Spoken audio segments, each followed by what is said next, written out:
Does this make sense? Pay the Grants' Nathan Taylor joins us for a little bit more on this one. Nathan, thank you so much for the time. Appreciate it. How much do you agree with the Finance Minister, or not, I would presume, particularly with the fact that he says we need to find a source in order to be able to fund those social relief and distress grants?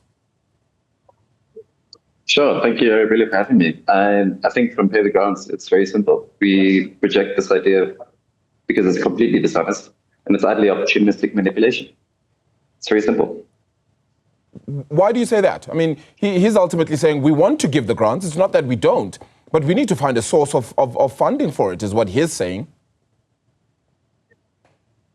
If you look at the government's track record on the SRD, if you talk to the beneficiaries, you will find 4 years of not what you would call a willing giver from the state. Why is it dishonest? Because no additional funding is actually required for the 2025-2026 year. Last year in October, the DG of Finance confirmed that the SRD was already budgeted for under the provisional allocations, along with other items of funding, 46 billion set aside for it. So there is actually no funding required to be done here. If you want to talk further, then you can talk further funding. But what is being put forward is a lie. But why is this lie happening? It's because it's wonderfully opportunistic. It is very fortunate for the Finance Minister that they have this moment because they can exploit this, put the SRD on a shopping block and try cancel what they've tried to cancel for the last 4 years in different ways. It's brilliant because it's a way that they can get political and public sentiment to try to turn against the SRD to say, this is the reason that you all must suffer. And it is a lie. And it's a very clever, exploitative lie, and we reject it. Okay, so help us understand this. So ultimately we're saying here that, and this is what you're saying, that ultimately they're going to exploit the fact that you cannot then raise VAT by 2 percentage points, as everybody has been fighting against. And if you can't raise VAT by 2 percentage points, we're going to cancel the SRD or the social relief and distress grants. But you don't need funding, according to you, in order to get that done. And so if they're exploiting it, what are they actually then going to be using the money for if they're not going to be raising the money for this tax? I mean, for this grant? This is where you sometimes do have to question the modeling that Treasury is going to use. Because if you look at what actually happened in 2018, when we raised the VAT, it completely missed Treasury's target projections of what it would even raise. They think they're going to get 58 billion, I think, from raising the VAT 2%.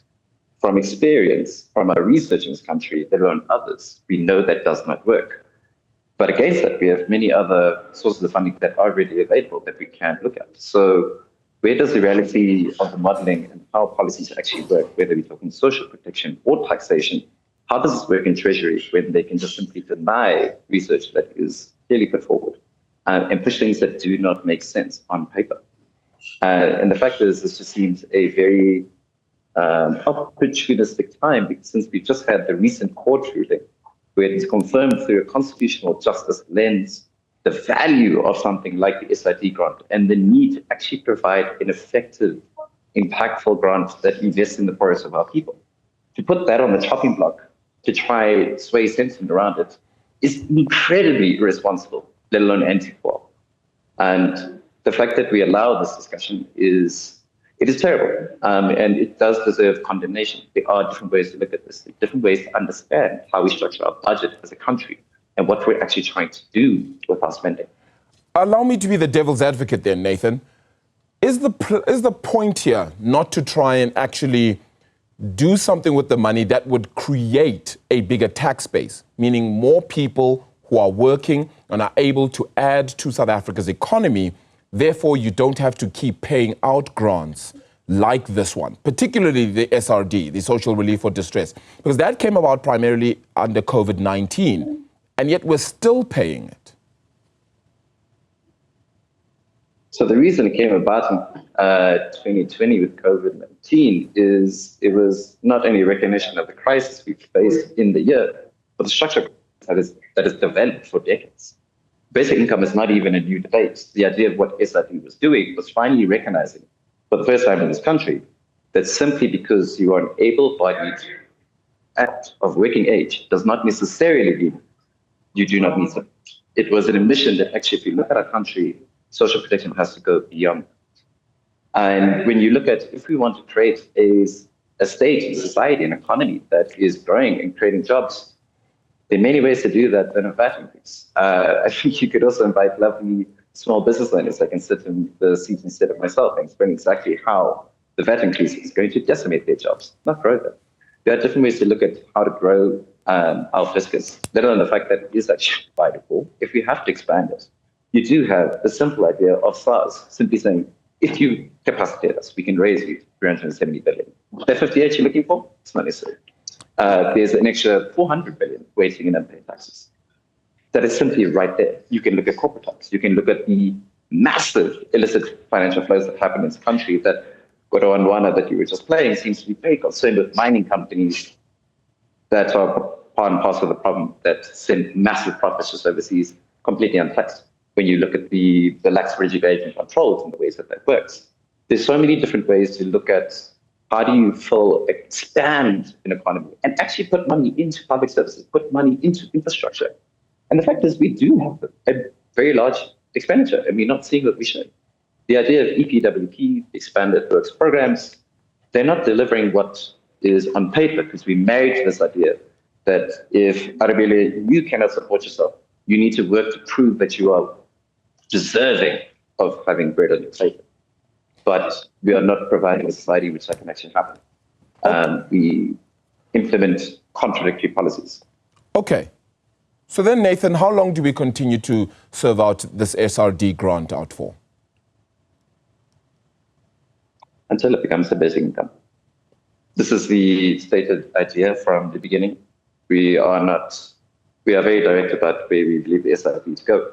We see the SRD as important, but limited. We fight for the SRD to be improved, that people who deserve it can actually access it. The number of people who actually do deserve it and are excluded is terrifying. And we think the idea is you can use this as a basis to transform into something that is a basic income. If you want people to invest in their own society and grow it, investing in their ability to participate in the economy is the best way to do it. The lack of cash is the biggest and the first way that anybody is actually excluded from society, whether you're talking about socially or economically or politically. You want our people to work, give them the means to.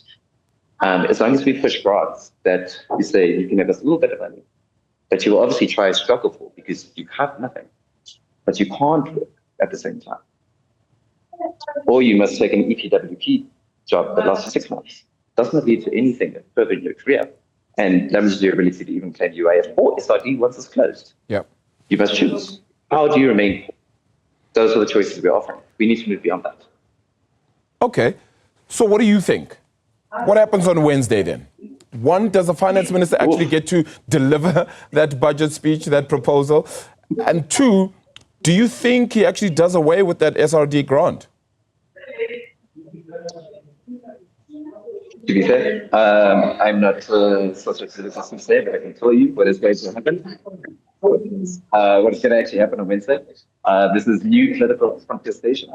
As much as the DA definitely called a political move, it is interesting that what is always should have been the case, that the country should debate the budget, has been forced this way. How we see it go out, I'm not going to say it, but I can say at least on the second point. The idea of cancelling the SRD grant, when you look at our statistics, when you look at how many people cannot provide for themselves, we are social unemployment is, we are rising food crisis and security, the level of gender-based violence, the exclusions from economies and job markets. Yeah. It would be suicide in more ways than one to cut it down. You've got many political parties on one side fighting that 2 percentage point VAT increase. On the other side, of course, you have organizations like yourselves saying no to not increasing the social relief distress grant and other grants as well, which were bound to increase by more than inflation. If he does away with the SRD 8 or doesn't increase grants as much as before, what would pay the grants then do? The winning question, what would the country do? We saw in 2022 what happens when you shove people into deprivation and you say good luck. We were obligated to create a society where we could all live together, but we've decided no. What happens to a society when the people who make up it are denied the ability to survive in it? You get very angry people. The fact is, we have a choice of what we're trying to create here. And there are many paths on the table. There's a lot of research to back it up that we're not simply standing in pulpits trying to preach ideas. It's very clear. I'd like to raise funds for greater investment in the country, to give greater actually inflation, even above inflation increases to grants. That is a lovely idea. Let's talk about how to make it happen that grows the country. But if you're going to implement ideas that have been proven to not work in this country, that not elsewhere, and have harmful effects, then we have reached across 4 billion, and we cannot follow this. We cannot go along with this. For us, for the SRD, we are going to continue the court case. Government is appealing. At least, obviously, National Treasury does not agree with the ruling by the courts. And we do believe that people's right to participate in this country and be a part of it as well has been confirmed and affirmed by constitutional justice. So for us, we know we are going on the right path. And we hope that National Treasury can join us. Yep. There's a way forward that grows everyone. Yeah. Well, this is going to be a very interesting one. We'll see what happens. Hopefully we can chat to you afterwards as well. Then Nathan Taylor from Pay the Grants. Appreciate your time this afternoon for joining us here on Newsfeed PM here on Newzroom Afrika. Still to come, Groundwork Collective CEO Mbali Ntuli joins me for a conversation about electronic voting. Is that going to happen? Can it happen? What does it look like for us here in South Africa? Stay with us.